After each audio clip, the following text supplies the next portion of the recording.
미식 축구의 영웅인 하인스 워드를 여러분 기억하시죠? 미국에서는 미식 축구 NFL 선수가 아주 존중받고 대접받는 그런 청년들입니다. 그 하인스 워드가 매스컴에서 이런 말을 했습니다. 어머니의 사랑이 나의 전부입니다. 어머니가 없었다면 지금의 나는 없었습니다.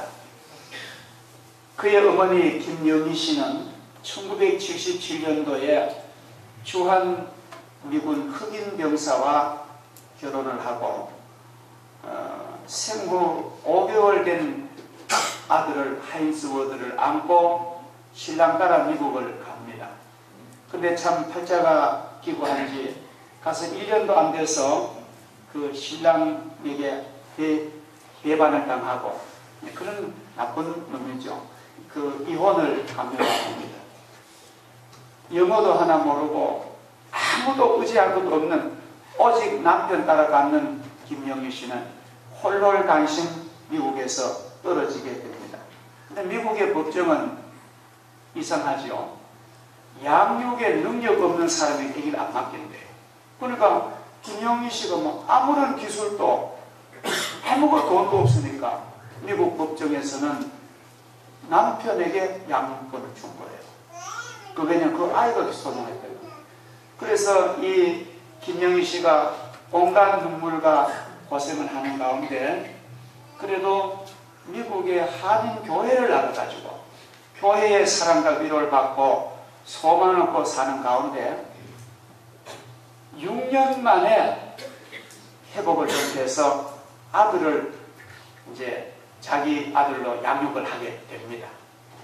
하루에 3군데 일 잡을 가지고 몸은 막 녹초가 되도록 고달프고 힘든 생활이지만 인종차별 눈총을 받고 차가운 형편에서도 그는 비가 나지 않았던 이유는 그는 좌절하지 않았던 이유는 그는 오히려 자신의 삶의 긍지를 가지고 자긍심과 자존감을 가지고 살았던 이유는 그의 인생의 힘이 된 예수 그리스도가 그를 지켜주셨습니다.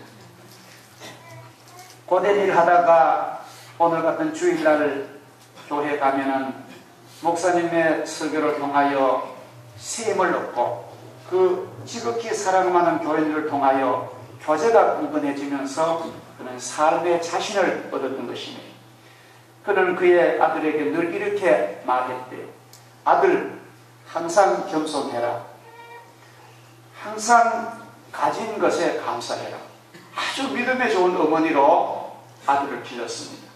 보통 엄마 같으면 이렇게 말할 거예요.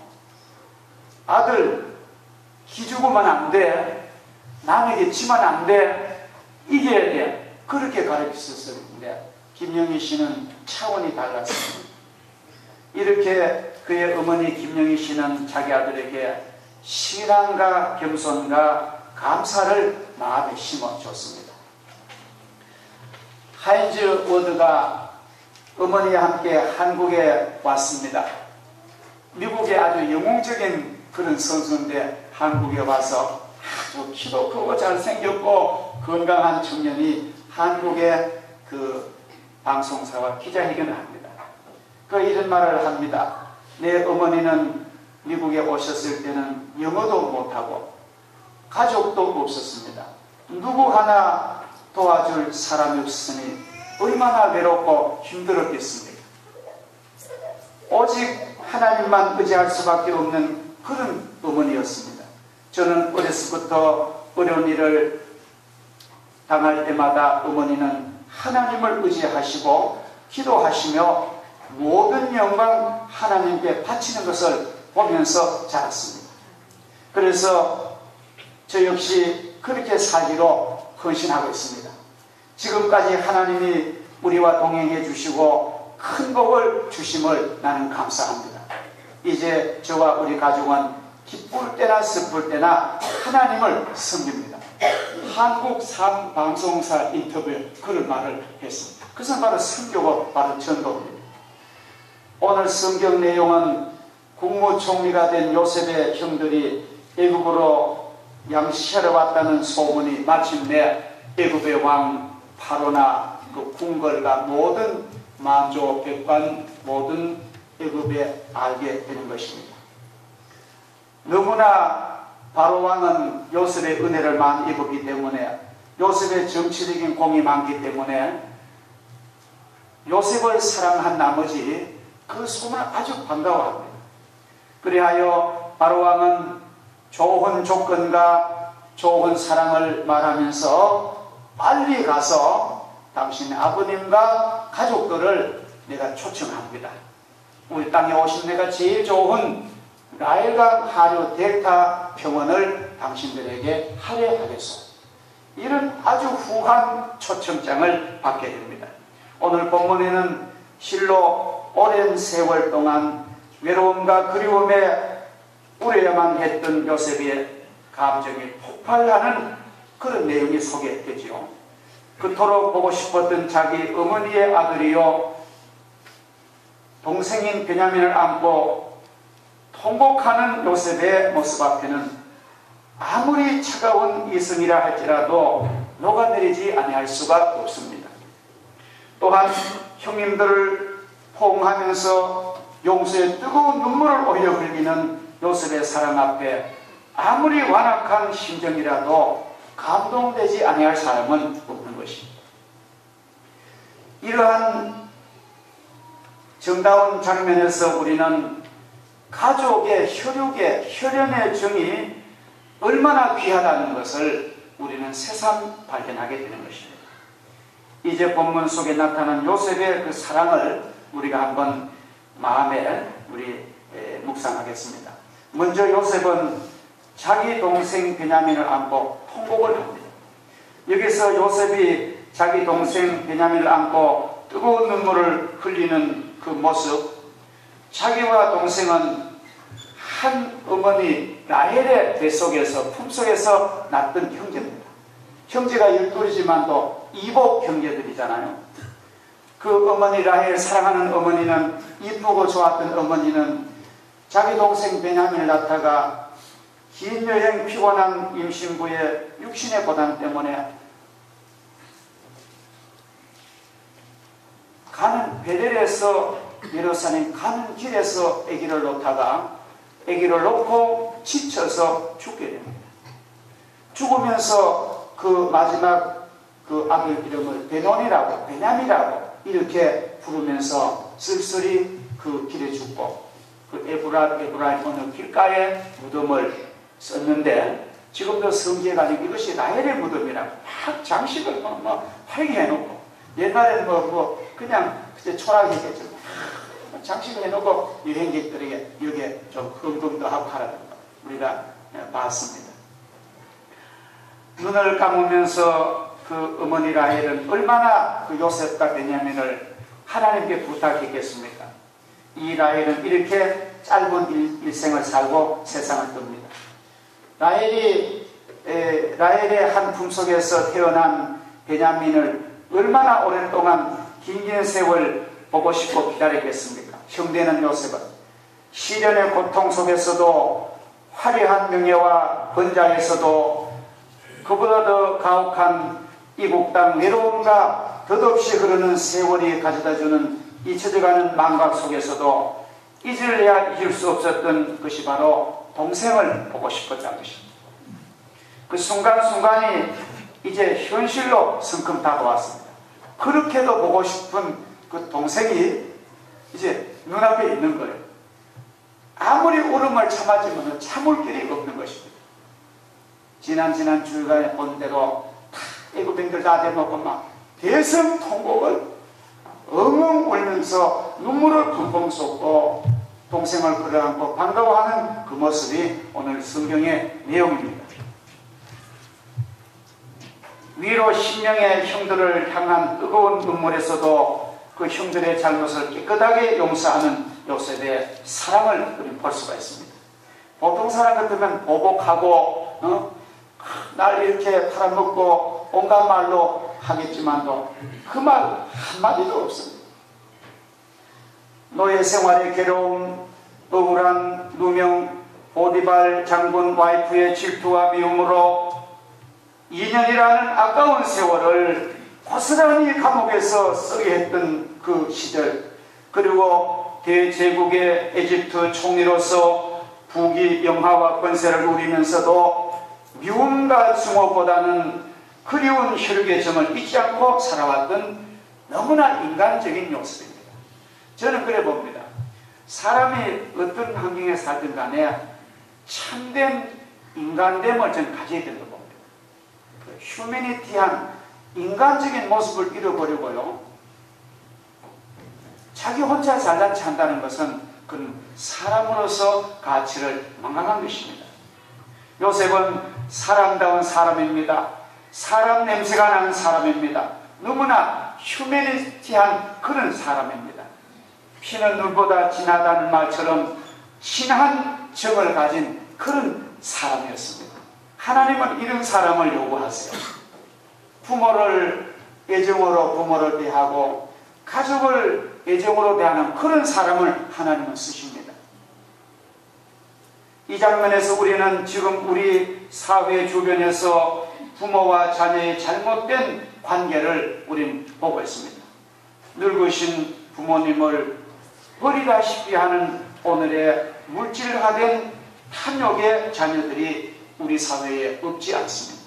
들으니까 돈도 많은 아들인데요, 차량을 종을 타고 와서 노인 그 실버 맡겨놓고는 한 달에 80만 원을 보내야 되는데 일체 돈을 안 보내요. 아무리 찾아도. 그래서 죽었다고 연락하니까 장례식은 또 막 광고를 해가지고 꽃에 그리도 받고 그저 하더라고요. 이러한 인간들도 이 세상에 있다는 것입니다. 부모를, 형제를 자기한테 좀 불이익하다고, 경제적인 손해간다고 고발하는 철저하게 변질된 타락한 인간 모습을 우리는 우리 주변에서 때로 볼 수가 있습니다. 우리는 절대로 그렇게 하지 맙시다. 우리는 지극히 부모를 사랑하고, 우리 부모님이 배우셨든지 못 배우, 그건 아무 관계가 없습니다.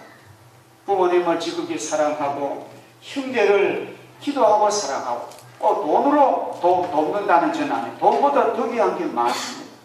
이렇게 하는 것이 기독교 가족관입니다. 그래서 우리는 하나님께 오늘 성경에 보면은 용서하고 사랑하는 그 모습이 바로 우리에게 요청하는 하나님의 요청입니다. 이 말씀에서 우리가 깨닫는 것은 사악했던 모든 지난날의 과거를 용서하시며 영원한 천국 시민의 자격을 주시고 우리가 하나님의 백성 되게 하신 예수님의 십자가의 그 사랑을 우리는 깨닫게 됩니다. 요셉으로 보면은 자기 형들에게 그렇게 잘못한 거, 우리는 그보다 더 많습니다. 그래서 우리는 주님은 나의 모든 잘못을 한마디도 말씀하지 아니하시고 나를 용서하시고 나를 하나님의 천국에 이야기해 주셨는데 이것이 얼마나 감사합니까? 그래서 우리는 오늘 이 사건 보면서 나의 나된 것을 우리는 하나님께 감사하는 그런 삶이 있어야 될 줄 믿습니다. 아무 일도 하지 못한 나에게, 예수님 나에게 착하고 충성된 종, 이렇게 부르세요. 성경에 보면 마태복음 25장에 보면은 기껏 그저 2달란트 받아가지고 그거 배 남긴 사람에게 착하고 충성된 종. 우리 같은 2달란트짜리 5달란트 받은 종들인데 주님은 끔찍히 우리를 사랑하십니다. 착하고 충성된 종아, 주님 그렇게 부르세요. 그러니까 우리는 예수님이 나를 이렇게 구하게 대하시는데 그 사랑에 대해서 그대로 우리는 감사하고 우리도 주님을 더 사랑하고 우리가 반사적으로 가족과 사회에 사랑을 나타내야 됩니다. 우리가 축구공을 오늘 우리 교회 선물 수진이 전국 축구하러 갔다는데 축구공을 벽으로 차면은 강도만큼 피 나옵니다. 약하게 차면 약하게 나오고 강하게 차면 강하게 나옵니다.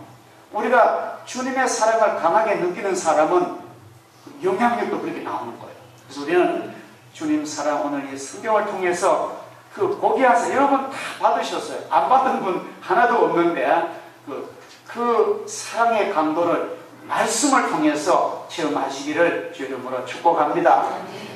가족을 위한 그 요셉의 준비를 우리가 볼 수 있습니다. 국무총리 요셉은 아버지 야곱과 그의 가족이 머나먼 애국으로 이민해 오는 데 대한 모든 입국 절차, 요새 말하는 여권, 비자, 국제적인 행정적인 모든 절차를 합법적으로 밟도록 하고 그 나라 국왕 바로가 초청하도록 정치적인 탁월한 능력을 통해서 주도 면밀한 배려를 합니다. 자기가 오라 하지 않고 왕이 초청하도록 합니다. 이게 이제 정치력인 거예요. 그렇죠? 얼마나 훌륭합니까? 그리고 우리가 성경을 자세히 한번 보면은 여러분들 45장 19절부터 눈여겨보세요. 제가 알기 쉬운 세 번역을 한번 읽어드리겠습니다. 45장 19절부터 얼마나 그 아버지와 형들에게 세심한 배려를 하는지 잘 나옵니다. 이집트 수레를 몇 대 가지고 와서 어린아이와 아내들을 데리고 오라고 말하시오. 그리고 그들의 아버지도 모시고 오라고 하십시오. 가지고 있던 것을 굳이 가지고 올 필요는 없다고 하시오. 이집트에 있는 가장 좋은 것을 우리가 그들에게 제공할 것이요. 그리하여 이스라엘의 아들들은 파라오의 말대로 했습니다.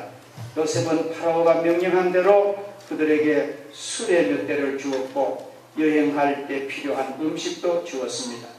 요셉은 형들에게 갈아입을 옷도 챙겨주었습니다. 특히 베냐민에게는 갈아입을 옷 5벌이나 주었고 은 300세겔도 주었습니다. 요셉은 자기 아버지에게 이집트의 가장 좋은 물건들을 낙이 10마리에 실어 보냈습니다. 그리고 앞낙이 10마리에는 아버지가 이집트로 오는데 필요한 곡식과 빵과 다른 음식들을 실어 보냈습니다. 그리고 나서 요셉은 자기 형들에게 길을 떠나라고 재촉했습니다. 요셉의 형들에게 길을 떠날 때 요셉은 그들에게 집으로 돌아가는 길에서 서로 싸우지 마세요 하고 당부했습니다. 여기 이제 세 번역 성경인데요. 얼마나 위대한 사람인데 세밀한지 모르겠어요. 긴 여행에 필요한 준비에 전 힘을 기울입니다. 가나안에서 애굽에 이르는 여정 하나하나까지 깊은 배려, 섬세한 준비 아끼지 아니합니다. 이것이 사랑이에요. 이것이 내가 가족을 사랑한다 하면서 말로는 사랑한다 하면서 부양의 책임 안 지고 마음에 병들게 하는 그거 사랑 아닙니다. 얼마나 참으로 아름다운 사랑이 구체화되는 것입니까? 그의 형님들은, 그의 형수들은 많은 조카들, 따라오는 종들까지도 타고 오도록 마귀와 수레를 보내는 거예요. 여기 수레는 이 당시 수레는 지금으로 말하면 메르세스 벤츠보다 나왔습니다. 그럴 때 구약시대에 그 아름다운 수레야말로 지금 자가용을 저래가 그러한 세밀한 배려를 다 먼 길 다리 아프다고 이렇게 인애와 사랑으로 가족을 데려오는 요셉의 마음이 오늘 우리가 내 가족이 해야 할 그런 책임이에요. 여러분 그렇게 하시길 바랍니다. 절대로 가족을 지옥 가도록 가족의 영혼이 병들지 않도록 그렇게 예수 잘 믿도록 내가 육신 것으로 제공하는 것이 그것이 하나님 백성의 도리예요. 예수 믿는다 하면서 가족에 사는 것도 제공 안 하고 그런 사람은 어떻게 말하면 하나님의 백성의 사랑에 대한 무례한 사람인 것입니다. 마지막으로 그 형님들에게 이 동생이지만도 요셉은 충고합니다. 이게 아마 높아심일 거예요. 병에 걸려서 치료받는 것보다 사전에 예방의학의 이 혜택을 받는 사람은 지혜로운 사람인 것처럼 요셉은 행여나 있을지도 모르는 의견 충돌로 이 고귀한 걸음을 잘못하지 않도록 아주 당부를 합니다. 형님들, 가고 오는 길에서 혹시 의견 대립이 있더라도 싸우지 마세요. 그 싸움하면 안 된다는 거예요. 한번 생각해 보세요. 이제 동생 국무총리와 바로의 초청을 받고 형들이 가나안에 갔는데 거기서 우리 가족 다 오락한다고 말합니다. 그러면 한번 생각해 보세요. 전부 아내들은 다 친정이 가나안입니다. 여러분 살던 정든 고향 땅을 아무 예고도 없이 그냥 좀 오락한다고 쉽게 가겠어? 아니 나는 못 가요. 아버님하고 시숙하고 나는 못 간다고. 딱 베냐민은 개수실 어떻게 할 거예요? 그럴 때 온갖 설득을 다 하는 거예요. 정성을 다해서 우리 가족 흉년에 모셔오라는 것입니다. 이것은 아마 우리 성도들에게 영혼을 전도하라는 하나님의 위대한 숙제 같습니다. 할 수 있습니다. 근데 과정이 쉽지는 않다는 것입니다. 그 설득하는 것은 참으로 우리의 기도와 우리의 따뜻한 그런 봉사가 우리에게 필요한 줄 믿습니다. 요셉이 형님들 길에서 다투지 마세요. 알거든, 그죠? 옛날에 하도 싸운 거 맞잖아요. 그래서 형님들 부디 싸우지 마십시오. 그 충고는 겸손과 가족을 섬기라는 그런 동생의 부탁입니다. 우리는 가족에게는 군림하지 마세요. 나가가지고는 뭐 선생님, 교수님, 뭐 목사님, 사장님 그들 집에 들어가면요 완전히 5살짜리 되세요. 남자들 그렇게 되는 게 뭔 말인지 아시죠? 집에서는 더러운 건 다 내가 갖다 버리고 음식 쓰레기 해놨으면 아내가 가져갈 필요도 없어요. 내가 얼른 갖다 버리세요. 남자가 내가 후라이 다 하시고 내가 하는 그런 자세가 다투지 않는 거예요. 아시죠? 아니 나는 남자네. 우리 옛날에 우리 어머니들 우리 잘못 키웠어요. 우리한테 뭐라 합니까? 남자가 보기 들어가면 안 된다는 거예요. 그 먼저 교육이 아직 그럴 때시대. 근데 남자는 피곤한 연약한 아내의 좋은 보호자가 되는 것이 또 교회의 부부관입니다. 그래서 우리는 오늘 요셉이 형님들 가시다가 싸우지 마세요. 그 말은 형이라고 힘주고 하지 말고 부디 섬기고 겸손하세요. 다른 말하면 그런 말입니다. 두 번째로는 그 충고 속에는 자기 자신의 책임을 지라는 그런 역할도 있습니다. 책임의 전가는 자기 자신의 이익만 생각하는 아주 에고이스트들의 하는 말입니다. 이것 때문에 다툼과 분쟁이 일어납니다. 주님은 우리에게 당부하십니다. 너가 손해봐라. 너가 썩어 미랄이 되라. 주님 우리 그렇게 부탁하는데 근데 손해를 보지만도 결과적으로는 손해 안 봅니다. 하나님이 다 채워주시는 줄 믿습니다. 그 다음에 세 번째로는 요셉의 충고 속에는 기죽지 말고 당당하게 적극적으로 축복의 아주 야성 있게 아주 강하게 충고를 하고 있습니다. 저는 그런 마음 들어요. 여자들도 요새 그렇게 길러지지만도 남자는 남자답게 길러야 됩니다. 남자를 막 이렇게 마마고 이렇게 길러놓으면 안 되는 거예요. 남자는 막 그냥 막 운동에 가서 막 놀다 추가다 피를 흘리면 누가 그랬는데 묻지도 마세요. 물을 거 뭐 있나요? 똑같은데 막 물어가지고 학교 찾아가고 그건 교육상 안 좋습니다. 남자 아이들에게 남성적으로 그러면서도 또 내면적으로 정숙으로 말도 태워 보이시고 활도 쌓아 보이시고 그러한 것이 좋아요. 그래서 그렇게 키우는 아이가 건강하게 한 3주년 크면요 그런 인물이 되는 거예요. 그래서 우리는 오늘 이 요셉의 충고 속에는 적극적인 선택을 주저하지 마십시오. 사랑하신 여러분, 우리의 인생은 사실은 선택이라고 저는 봅니다. 그래서 우리가 언제는 하나님이 원하시는 선택을 하셔가지고 우리가 그 길로 나가시면은 하나님이 예비하신 아름다운 그런 은혜가 반드시 있을 줄을 믿습니다. 다른 사람의 의견을 인정하고 혹시라도 분노할 일이 생기거든 한번 자제하시고 말과 행동을 조심하는 것이 인생의 싸움에서 이기는 방법입니다. 믿음이 없이는 그걸 못 해냅니다. 그래서 기도하는 아버지, 어머니, 기도하는 교회, 하나님의 사랑받은 사람은요, 분노할 일이 생겨도 참을 수 있는 거예요. 그러나 그런 영혼의 교육, 그런 정서교육 안 된 사람은 그냥 막 해버리고 받아버리고 외대지간에 막 해버리고 일시적인 분노 때문에 인생을 망치는 사람이 굉장히 많습니다. 우리는 오늘 요셉이 형님들 인생길에서 다투지 마십시오. 이 충고를 오늘 주님이 나에게 하는 말씀. 여러분, 너희들 인생의 삶 가운데 가족과 성도가 다투지 말아라.